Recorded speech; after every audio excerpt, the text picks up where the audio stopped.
This is the Welcome to Humanity podcast with thought leader and transformative psychiatrist, Dr. Fred Moss.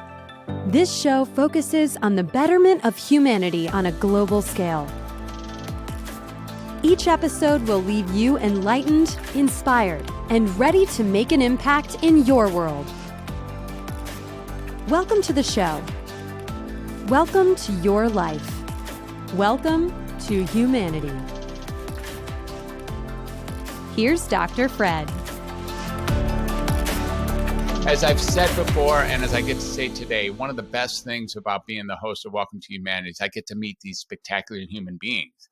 And sometimes I know them a little more than others, and sometimes I don't know them at all. And other times, I've heard of them, and I'm just curious, as any of you are, to find out what the conversation and what the interview is going to unfold. So today is one of those times. I'm with soon-to-be very good friend, likely, Chris Forman. And Chris is going to be our guest today on the Welcome to Humanity podcast. I'm going to do a little bit for you, Chris, to kind of shine a light on the bio that you presented for us prior to the interview. And so Chris Forman is a transformational speaker and an author who inspires his audiences to awaken as individuals and members of the human family. Does that sound familiar? Okay. Chris is a founder and CEO of Personal Sage and the creator of the forthcoming video series, True Wealth, a 30-day adventure to discover your inner riches. Through his Personal Sage coaching, he provides one-to-one inspiration and insight to all who are ready to take the next steps on their journey to transformation. I can see why Ryan put us together, Chris. It's great. A professional bartender for over 25 years, Chris has gleaned uncommon wisdom from conversations with thousands of diverse patrons, leading to deep insights into the human condition. Now, it says here, Chris, that you live in Ontario, Canada with your bride, Nicole. Tell us a little bit more about where you live up there in Ontario. I'm a Detroiter, by the way, so not so far from Ontario. I'm only like 45 minutes from Detroit, so I'm in the neighborhood. To say the least. Yeah, well, just a short trip across the Detroit River. Right. So we have a couple pathways to get there. We have the Ambassador Bridge, and we have the Tunnel to Canada, or the Tunnel to USA. And, as kids, we used to get over there to Canada and think we were really, it really is. You mentioned there is a world of difference between Canada and the USA. And you can really see it, I think, on the border between Detroit and Windsor. Can you say a little bit more about what you have about being a Canadian so close to being, so close physically to being in Michigan? Right. Well, growing up in this area, being so close to Detroit, I think the people around here, including myself, we're kind of a hybrid. So we've got the Canadian blood in us, of course, but also the American influence because we watch television, listen to the radio, go over to Detroit to cheer for the sports teams. So I would say it's a pretty, even in our voice, the way we speak. My wife is from Calgary, Alberta. And when I first met her about 15 years ago, she told me that I had an American accent, which I'd never heard before. You're surrounded by people that all talk the same way. So I thought that was interesting that she said I sounded like I was from Detroit. Right. Well, they say about Detroit is a good place to be from because it means that you were smart enough to have left. But we'll get that.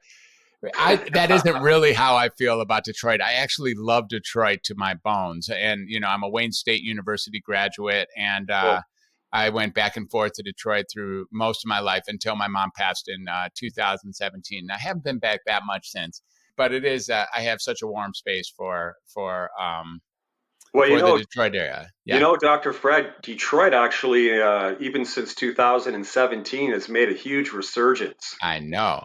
It's a rockin' place again downtown, especially.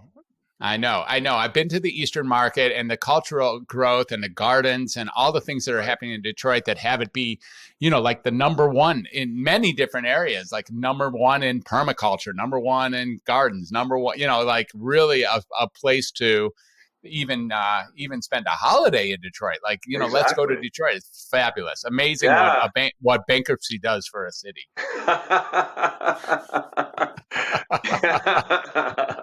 That's right. Yes. Out with Kwame and in with the new, right? Absolutely.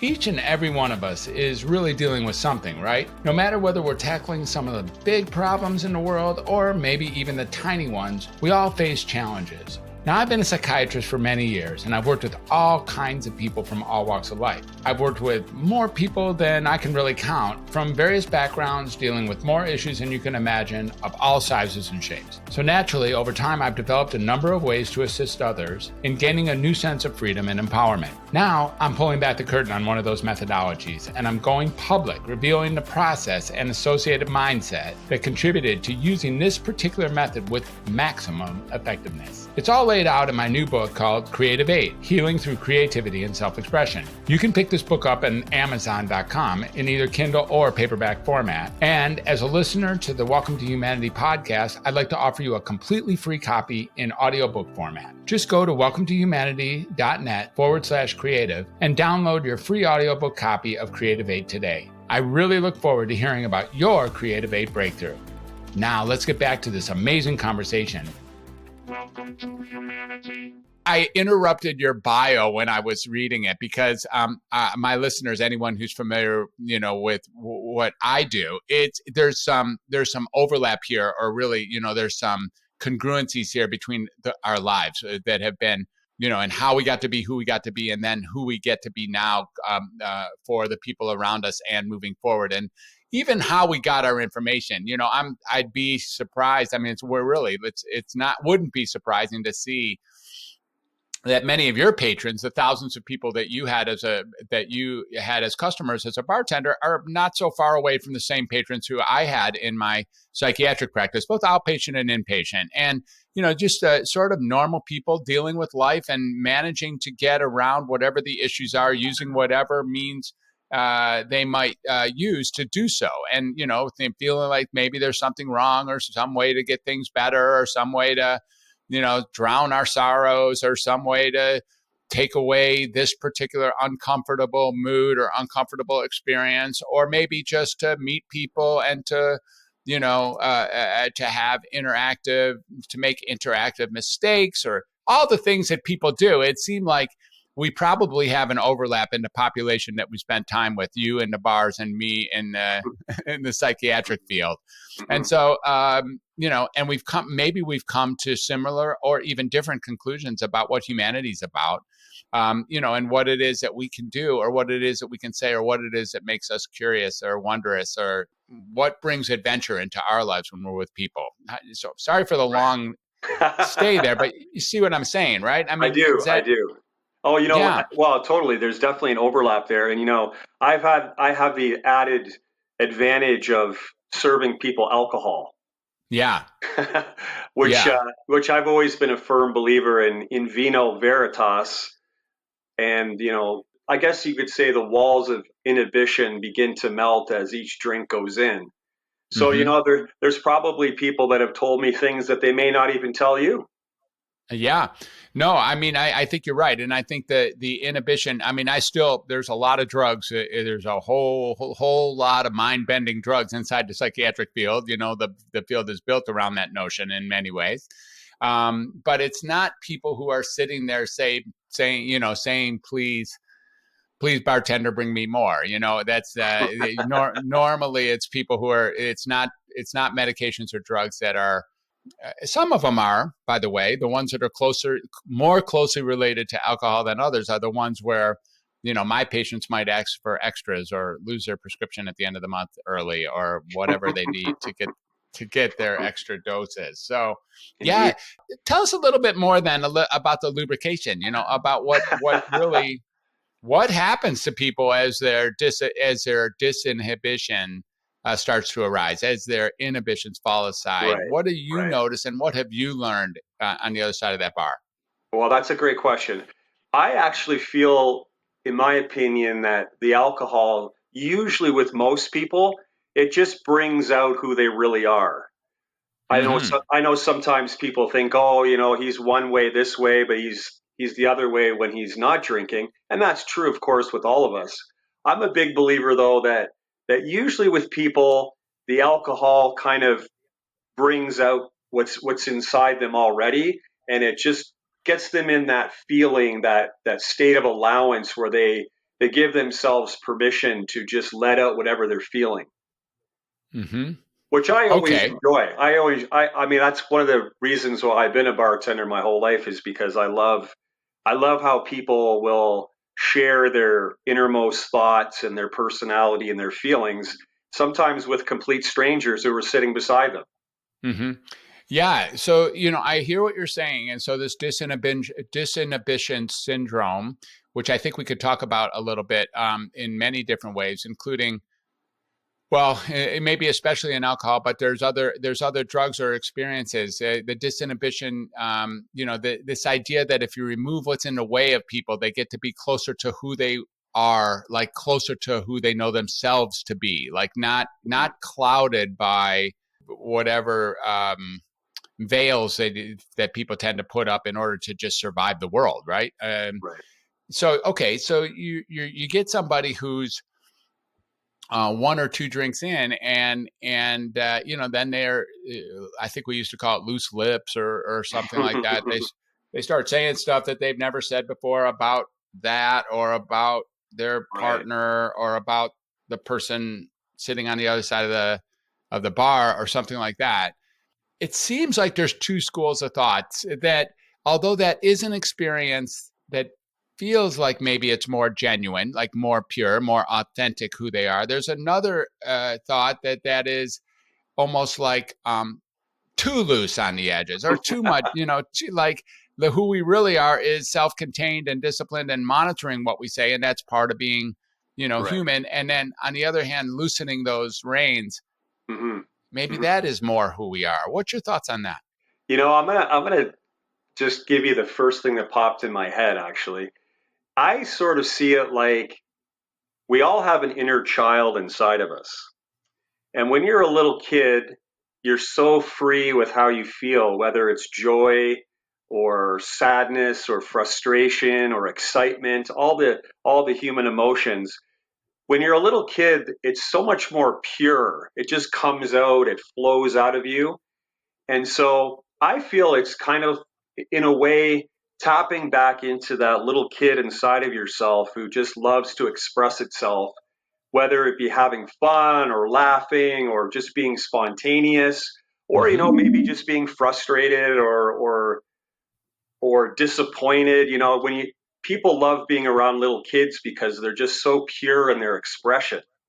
Yeah. So I kind of feel like alcohol can tap into that, where, a person all of a sudden just allows those feelings that are inside them that they don't give themselves permission to express through most of their life. Once the alcohol kind of gets in there and lets that kid have a little bit of courage and permission, Mm-hmm. that's when that person's personality can shine.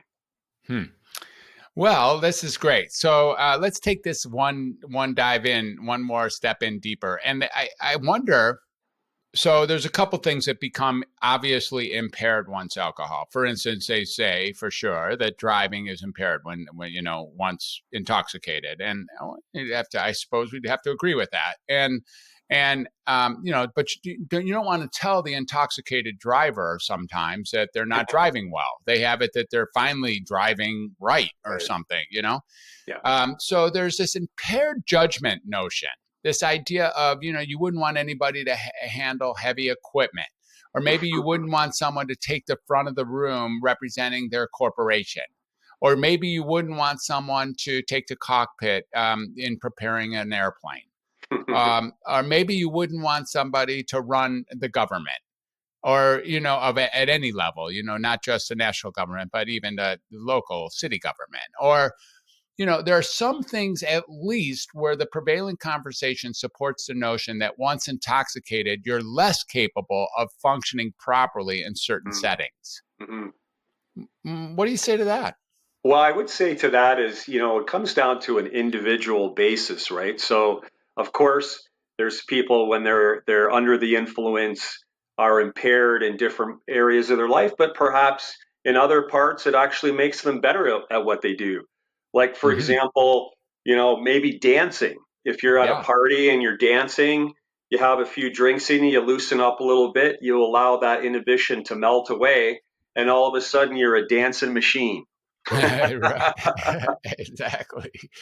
You know, Exactly. and you've probably heard that expression, sing like no one else is listening, or Yes. or dance like no one's in the room. But Yes. you know what? I think alcohol can sometimes give people that permission where they just let themselves to freely feel the music and feel who they are, and they just get out there on the dance floor and they bust a move.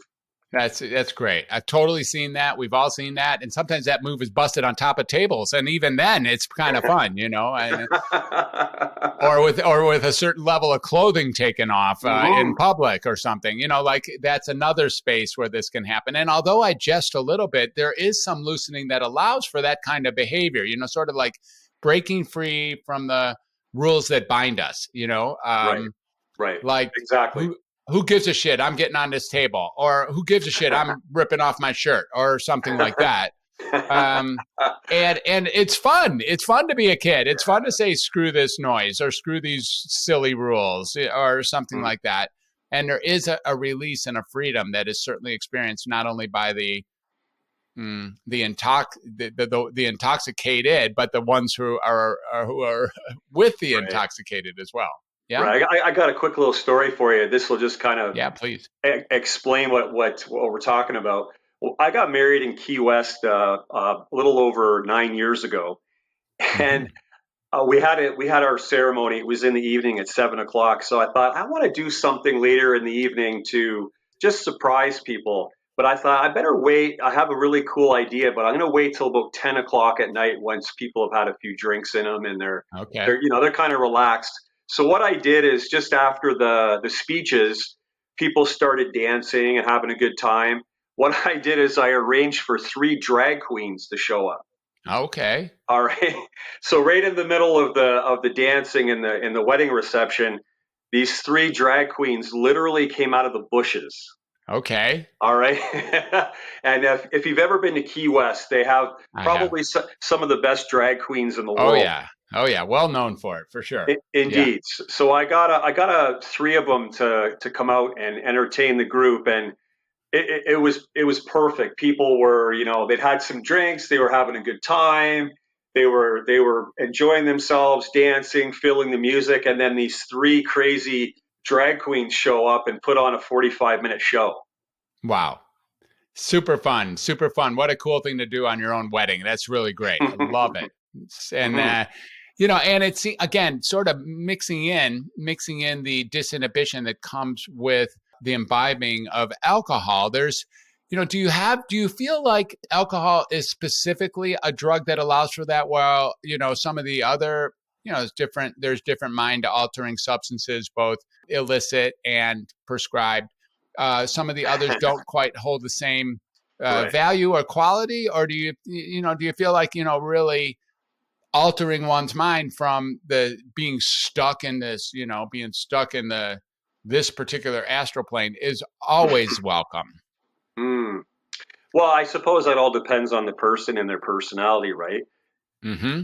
Drugs can be a very unique experience on an individual basis. So I could only speak from my own experience when it comes to my own experimentation with drugs.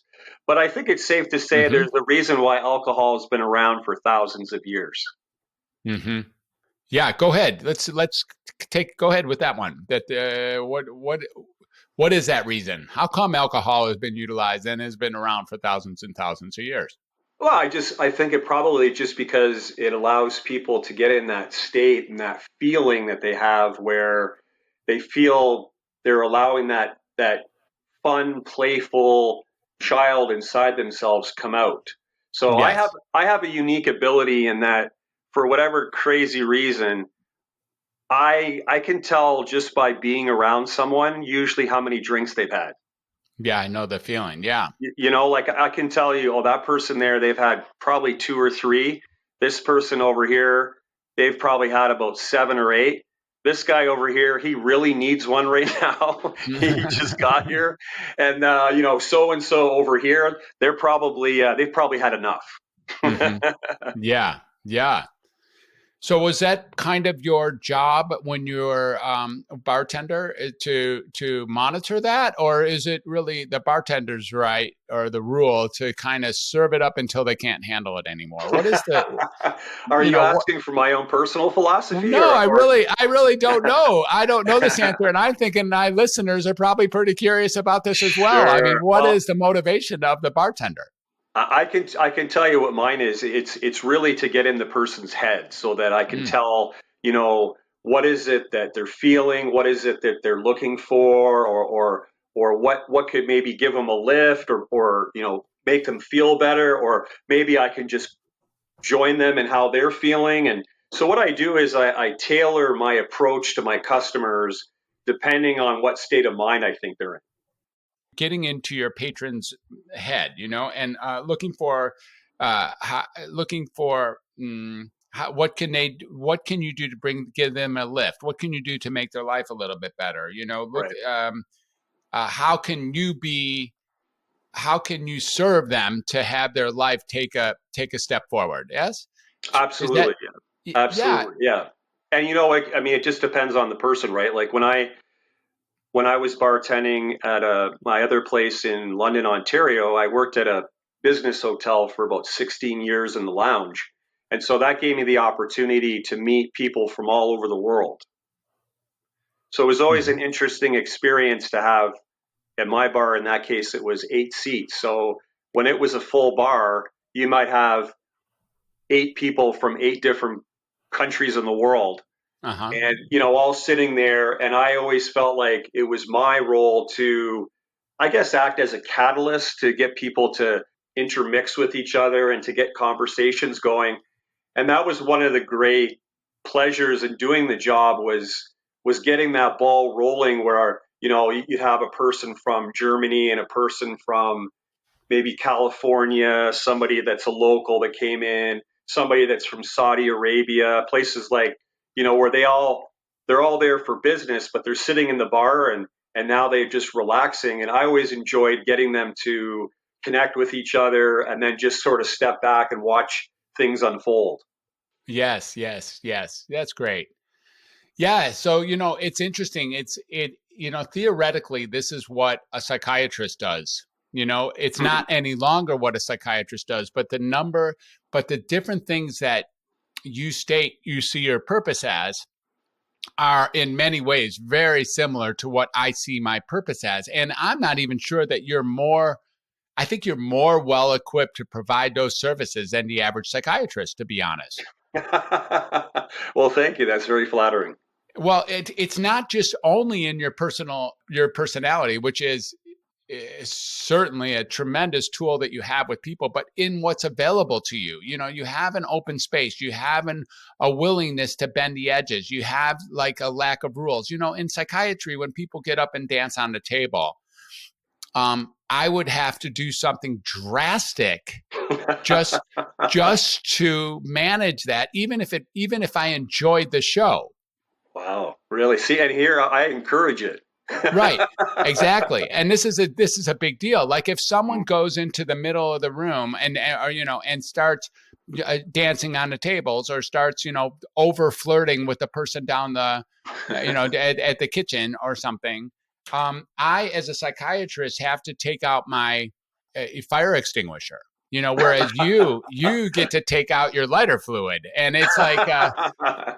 There's something really interesting that we meet the same people and send them into different directions, assuming that we're doing something therapeutic. Now, well, geez, Dr. Fred, I hope I haven't been sending people your way because of what I did to them. Well, they're probably, I don't know that that's the case. I think, again, it's funny to look at the intersections here, right? Like people come to me, and it isn't, you might hear some jest in what I say, but I enjoy a dance on the table as much as anybody. And there's not but when I'm wearing my psychiatric jacket, I have to respond by increasing medications or by getting them for more therapy because they've fallen out of normal. Like we have a greater sense of in psychiatry, illusion as it might be, of what normal is, and breaking away from that by being free and easy and out there might fly against what the prevailing supporting narrative is of what normal is. And so then I'm forced to kind of squash, maybe not but psychiatry sometimes is forced to squash those notions when it's very sad, actually, right? It squash those notions as a way of bringing someone back to normalcy. Dr. Fred, you're bumming me out right now, man. Sorry. Let's Oh, man. What a buzzkill. I know. Well, look, this is part of what has got me where we are. And really, as we share the human experience, what have you become for yourself now? Like, what is your contribution now as you sit there in Ontario, Canada, your life, this new book, these new programs, right. What is it? Where are you applying yourself? And where do you find yourself being a contribution? Oh, I'm glad you asked, actually. I've actually been doing some writing with my books. I'm working on my third book at the moment. And I would say what's happened is all the years of experience and all the wonderful people that I've met over the years, I've had so many opportunities to hear stories and be part of people's celebrations. And in fact, I met my wife while I was bartending. Wow. So what I've been doing is I've been channeling all my experiences in life as a bartender and putting it into my writing. I launch my second book tomorrow. It's on Amazon. It's called True Wealth. And it's about how I feel that people are already rich. They just may not know it yet. Mm-hmm. So over the years of me observing and interacting with people and just seeing how they behave and listening to their stories and sometimes in my case participating with them, I've been able to glean a lot of wisdom out of my experiences interacting with all these customers. And I've put it into a book where I call them the 12 jewels of true wealth. And we walk you through the 12 jewels and we show you how you are already rich and you have all these things that are already internal inside of you that are all there waiting for you. You just have to discover them. Mm-hmm. Well, that ethos, which I greatly appreciate, and thank you for delineating it for our listeners, is very similar indeed to the ethos that runs the Welcome to Humanity platform. So as suggested earlier, there's a number of ways that we could have got to the conclusions we got to and could have become the contributors that we became. And even when we look at the contrast as to how, my field versus your field treats fringy behavior, right? Yours, you might bring out the lighter fluid while I bring out the extinguisher. There's an opportunity to really look at this notion that underneath it all, humans are amazing and already wealthy. Agreed. Like already extraordinary. Like you don't have to do anything more to be completely extraordinary and wealthy. There is nothing more to do. All you got to do is let it out, man. That's it. Just let it out. Tell us a little bit. Give us a little preview. What are some of these 12 components? And, I come to you and I say, I'm not that wealthy. I got a lot of problems. I have a relationship that's struggling and I don't make enough money. And I have a pain in my knee and I'm getting old and I'm a little extra weight. What do you mean I'm wealthy? Fair enough. Yes. So the 12 jewels, what I've done is I've listed them. There's a reason why they're in the order that they are. So we start with your purpose and we move towards each jewel as we go through builds on the other one. So the first jewel is purpose. And we talk about what your purpose is in life, or if you have a purpose, or maybe you'd like a purpose. We move from purpose to curiosity, where you are encouraged to get curious about everything that's happening in the world and all the magic and the miracles that are happening all around you. We move from curiosity to simplicity, where we show you how the simple things in life are usually the best things in life. Mm-hmm. Amen. Yeah. Then we travel into patience, which is a virtue, as they say. And the book will teach you the value of patience and what it can bring to your life in so many different situations. And obviously, we're in sort of a little bit of a crazy time in the world right now. So I think patience is more valuable than ever. Mm-hmm. Now, moving from patience, we get to balance, which I know a lot of people are struggling with these days with work and their family life and so forth. So balance is huge. Finding the right balance in your life can give you the peace of mind and the strength and the courage to move forward in your life, which takes us to joy, which is one of my absolute favorites. Mm-hmm. And in the book, we celebrate joy with some stories of me. I went into the Gay Pride Parade in Toronto, had a great time. I also break out some of my kooky characters that I play in the bar where I'm bartending right now. And it just gives you sort of the creative freedom and the license to express yourself and to realize that you have the power to create joy whenever you want.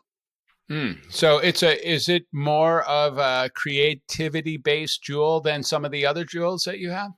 I think so. Yeah, I think it allows you to be creative and only you know what brings you joy.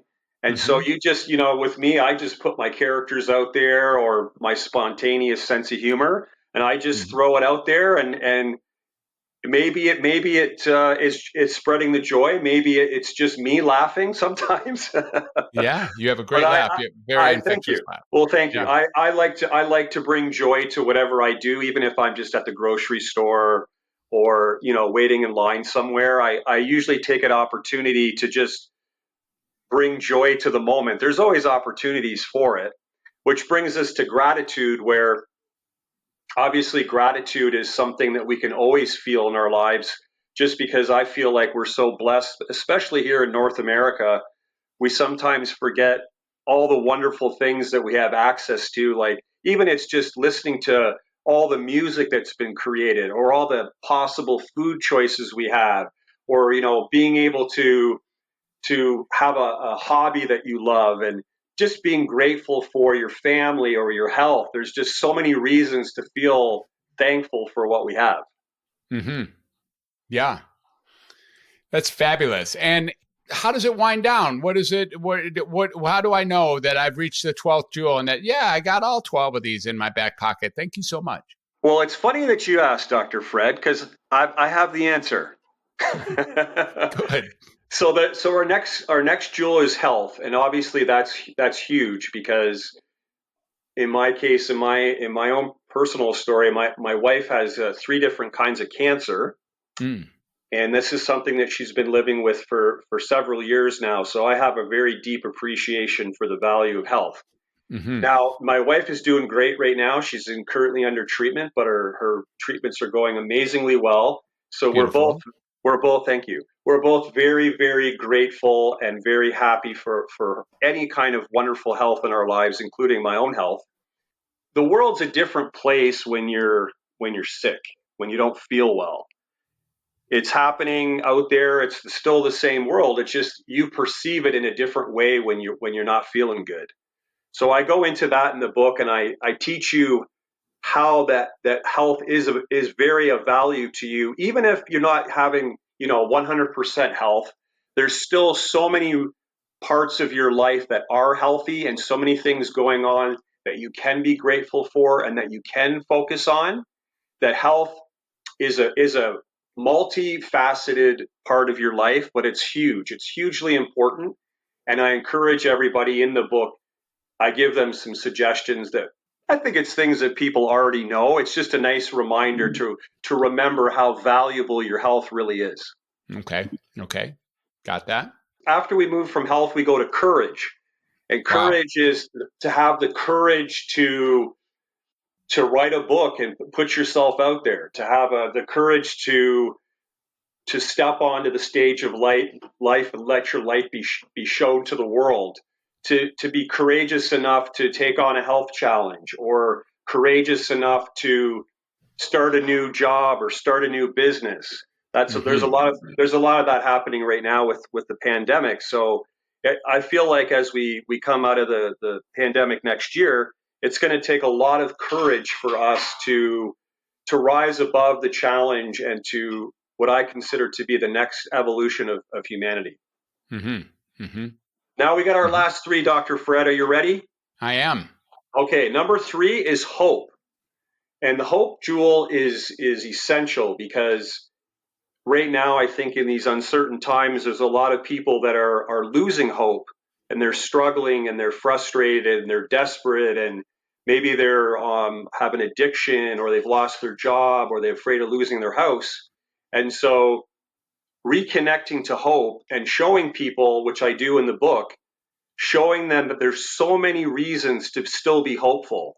There's so many assets and support systems and people and even inner resources that you still have to give yourself hope. You just may need someone to help you, to remind you that you do have the ability to muster hope anytime you like. That's interesting. And it seems to me like that's one of the intersections where these people could either come to me or to you, come to my field or your field, really looking for that kind of support to remind them, to basically counterbalance the notion of hopelessness. So really something there. Yeah. Absolutely. Beautiful. Absolutely. And, that's why I put hope so high on the list, because I feel it is that valuable. You have to have hope. Hope is everything. If we lose our hope, it takes away the fire and the fun and the fuel of life and the motivation to become a better person and to enjoy this amazing place that we live in. Yeah. So that's what hope is. Now, after hope, we jump to awareness. And awareness is key, because it's really everything that we've talked about in the last half hour is being aware of what's happening around you, being aware of how you feel, being aware of what true wealth is all about, being aware of what's of true value in this life, and that you have the power and the ability at any time to muster that awareness. And I think it's part of the evolution of humanity is going to be an expansion, a rapid and wide, broad expansion of our awareness, and how awesome it is just to be alive, and how amazing people really are, and how much fun this ride really is. Yeah, that's tremendous. I love that. Thank you, Chris. And yeah, well, we're waiting for bated breath. How could there be something even larger than that? Oh, there is, buddy. And you know what it is. Can you guess? I'm going to go with something like love, probably. Yes. Well done, my friend. Love. It's the ultimate, right? It's the ultimate. It all comes down to love. If you look at the list that I put together of all the different feelings and the qualities and the jewels, it's all encompassed by love. Mm-hmm. Everything is love. Mm-hmm. And so that's why I left it to save the best for last, because love is such an incredible blessing, and it has so many ways of expressing itself. And so in the book, it reaches its climax where I discuss my love for my mom and my wife, who are the two most important people in my life. Mm-hmm. And everybody has somebody in their life that they can love and that love them back. Even loving yourself is essential. Loving yourself and loving who you are and what your potential is and what your possibilities are, and loving the opportunity to be here on this beautiful planet and have an opportunity to feel that indescribable sense of love coming from all around us, and our family and our friends and music and celebration. To me, I'm getting goosebumps right now just thinking about it. Yeah. It's love, baby. It's love, baby. That's it. really. And that is all it really is. In the end, there's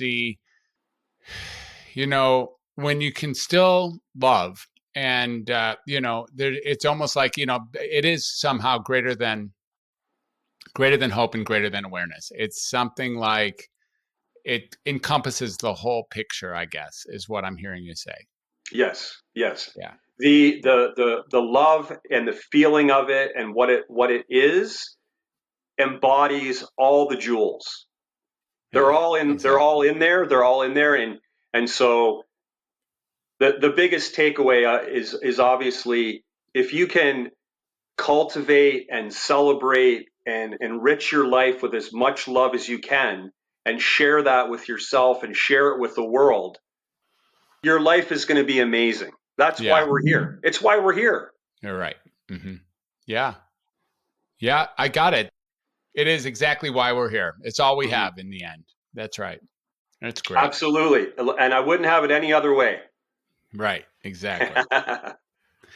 Let's try to tie up a couple of different things that you brought forward. So would you say in your recommendation that some degree of, let's say, mind altering or intoxication is a pathway or even a necessary pathway to get some of these to some of these jewels? Or can one get to these jewels without exploring alternative ways of thinking?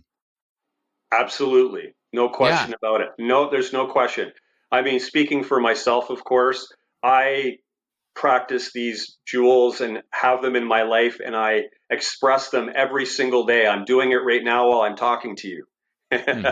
Now, is having a couple of beers or smoking a joint or whatever you're into, is that going to potentially put you into a more open state of mind to these jewels? Absolutely. That's okay too.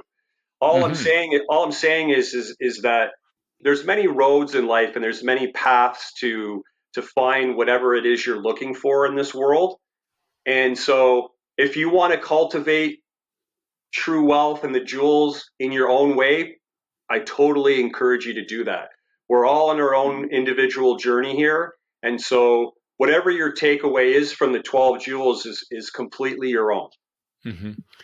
And do you think that the 12 jewels sort of supersede, like they're the same 12 jewels, whether you have smoked a joint or drank a few beers, as they are if you're sober, or even if you're, a monk in Tibet or a truck driver in Paris? It's all the same 12 jewels. Yes. Yes, indeed. No question. No, it just depends on, what does joy mean to you? What does patience mean to you? Mm-hmm. There's a feeling like it's your path, it's your journey in this life. And so however you want to express your love and what love means to you, go for it. Okay.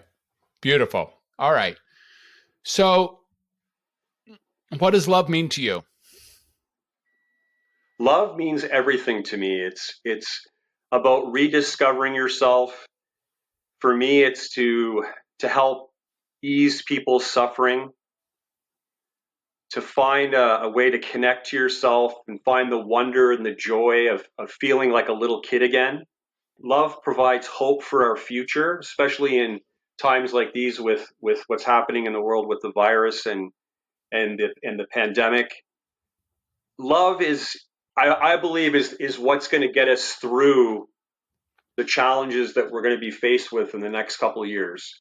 Mm-hmm. And to me, love is sharing, and it's unity, and it's family, and it's honesty and cooperation, and feeling the abundance of being alive, having choices and so many options in your life, having the integrity to stand in your own truth, and the wisdom to know that if you are allowing yourself to be guided by your heart, you can't go wrong. Beautiful. Thank you. Well said. On a couple of occasions today, you've mentioned to be like a little kid again. And maybe 3 times I think I've heard you say that. In discussing different topics, you brought that up as like one of the goals or one of the obvious things to be magnetized towards, or one of the things to sort of, acknowledge the beauty of, or the freedom of, or, like to be a little kid again, or to find our own inner child, or to, to actually get that freedom to Yes. be playful and to not be bogged down by whatever we've learned over the top of the children that we are, the children that we still are, actually, of course. Right. Absolutely. Um, yeah. And that, that there are avenues that we're all sort of headed back, if we can, like the freedom and love and patience and playfulness and all these joy emanate naturally from children. Absolutely. Yes. Yes. No Yeah. question. Yeah. And that's why there's so much fun to be around. Yeah. Yeah. Yeah. Do you have You children know, of your own? I don't. I don't. My wife says she already has one child in the house, and that's me. So Oh, yeah. It sounds like she does. She's right there. I think that's pretty no, we clear. don't have kids, but we enjoy being around little kids, and I mean we all know that they can be an absolute delight to be around. And Hmm. I love being with little kids because they're so pure in how they express themselves, and they're so full of life and they're so full of joy and wonder and energy, and I love being around them. And so I treat them like they're little people. I don't talk to them like they're little kids. I talk to them like they're little people Hmm. because that's what they are. I always have a good time with little kids because they're so uninhibited and they just love being alive. I love being around them. Yeah. Treating kids like they're little people is a good idea because that's what they are. And treating people like they're people is also a good plan, by the way, because that's who they Indeed. are. Yes. And, we're back to this intersection. It seems that people pursue our particular services, both of our services, maybe when what they're really seeking is what sort of, the pleasure that used to be in their life when they were Yes. kids, or when they had the freedom to act like a child, or freedom to just explore, or show, joy, or to wonder, or, Right. the things that naturally came when we were children. And when one becomes aware that maybe those things are waning a little bit, they could head to either, your table or or my Mm-hmm. office, and seeking the same kind of, I want what I used to have. Yes, yes, and ultimately, I believe that's where we're all headed. Anyways, we're just going back to who we were in the very beginning. It's a, Mm. it's a. In some cases, it's a lifelong journey to learn that lesson. Hmm. But that's ultimately where we are headed. Is we're returning to that natural state that we were when we were a little kid, when we were full of curiosity and full of that spirit that a child has that wants to explore the world and discover what's out there and just delight in all the magic that's around us, whether it's chasing a butterfly or looking up at the clouds and seeing faces in the clouds, or chasing the fluff from a dandelion that's blowing in the wind, or some bubbles. Like, I love the bubble guy at the fair. I love the bubble I guy. know, me too. I'm right there. There's like 20 kids, and then there's me. Yeah. No, I love the bubble guy. I hear The you. bubble guy. He's He's awesome. great. He Yeah. is. He is. Yeah. And so, the It's book great. actually encourages you to give yourself permission, to give yourself the awareness to reconnect with that little kid that still lives inside of you. Hmm. That's what I want. That's the world I want to live in. I want to live in a schoolyard where everybody's playing and having a good time. That's great. That's great. I love that. Thank you. All right, we're getting to the point where I might want to ask a couple questions that sort of tie the whole conversation together. And I think we're kind of doing that now, looking at love, looking at children, looking at the freedom, looking at what we want for our lives, looking what we're headed back to, looking at why anyone would come see either of us. Why is it that, after all, you've interviewed tens of thousands of people, and I too have interviewed tens of thousands of people who are seeking to have something that they think they don't have now, right? Right. I mean, we are meeting people. That's what we meet. We meet people who are out to get something that they otherwise don't have until they get to see us, Yes. So in this idea that we are already wealthy, or in the welcome to humanity notion that we are already extraordinary, that there is nothing to add, that you don't really need any more to learn how to be a child. It's not like you need to take lessons to learn how to be who you were. Exactly. And Very true. if you're already wealthy, I mean, you're already infinitely wealthy just because you're taking another breath right here on the planet. And you're already completely extraordinary for the exact same reason. What can we say to our listeners about what there is to either do or change or maybe nothing? Like, what is here right now for our listeners to gather in after exploring what we've explored that might be a take home for them? I'm glad you asked, Dr. Fred. I have your answer. Beautiful. The key is for people to remember who they already are. Beautiful. To be aware that little child still lives inside them. And so that's why I put awareness in number 2 spot with the jewels, because that's something that has to be put into practice and executed every single day of your life. The idea is to always remember who you are. As a child, you didn't need to be reminded, but now that people, when they become adults, over time, they lose connection with that little kid that's inside themselves. And so maybe they don't give themselves permission. They don't remember how it feels. So the key is to remember who you already are and to put it into the world every single day that you live. Extraordinary. Awesome. Remember who you already are. And then share it with the world. Let it out. Let that little kid that's inside of you, let that kid run wild and have a good time. And hey, I remember what it was like in the schoolyard. Some kids get it. Some kids don't get it. Who cares? Let's have a good time. Yeah, that's awesome. It's fun. It's fun. It's fun being a little kid. It is. It is. Absolutely. That's great. That's just great. So, Chris, thank you so much for sharing with us. And really, thank you for going over the bullet points and, of the 12 jewels. Thank you for giving us a piece of what makes you tick and who you are. I mean, what a cool, I don't even drink, but I would seek you out at whatever bar you're working. So that's really thanks, great. Man. I appreciate that. Thank you. There's probably some listeners out here, I'm sure, who are like, how come I don't even know of Chris Forman yet? So these are people who are going to want to know how to either follow you or buy your book or learn more and more about what you're up to. Can you tell our listeners about how they might be able to either keep track of you or get in touch with you? Absolutely. No question about it. I appreciate that. I have a company. It's called Personal Sage. And so I can be reached at personal-sage.com. That's my website. I'm on Facebook at /personal sage. That's all one word. I'm on Instagram at personal_sage. And my email is personalsagemedia@gmail.com. Awesome. And one more thing, Dr. Fred. Yes. One more thing.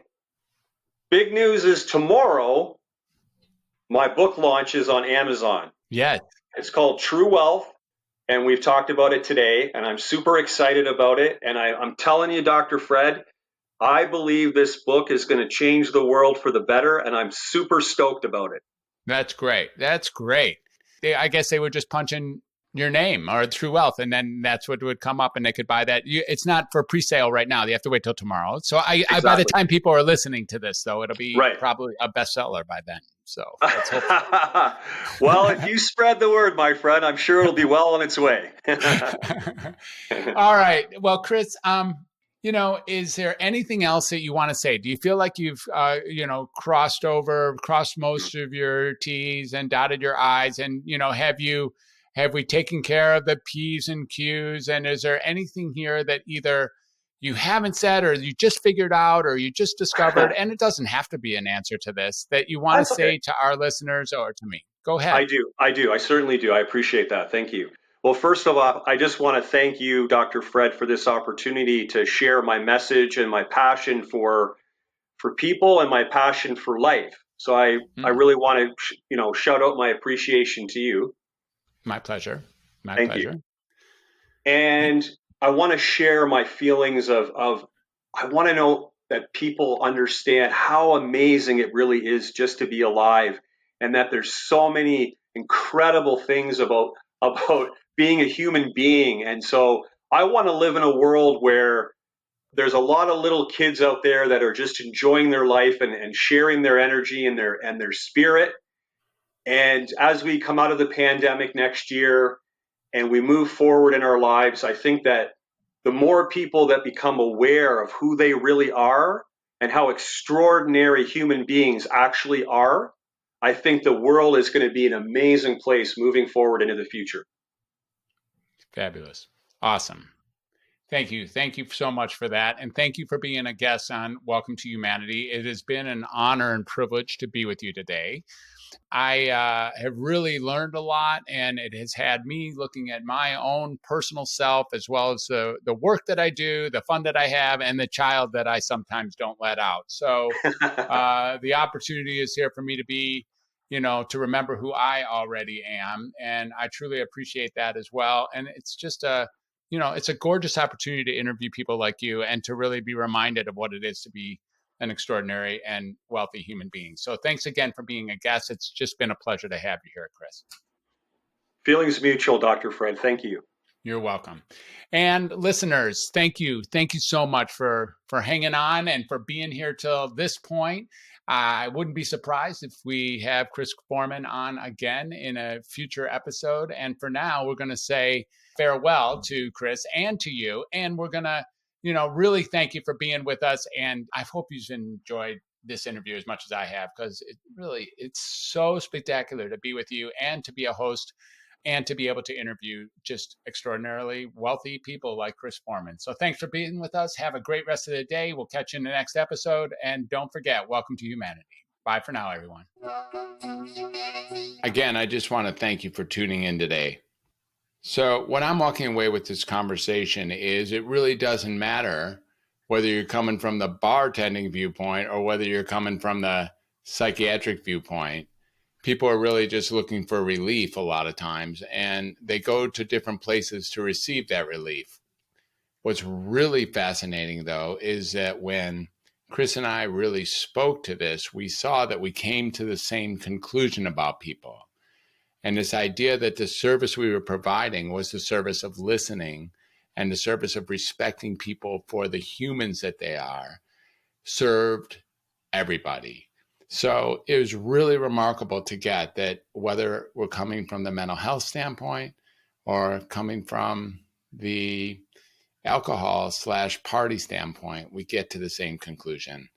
Really, really phenomenal. And what a cool interview. What a cool guy. It was just so much fun. And he just lives right across the border as well, from Detroit to Ontario.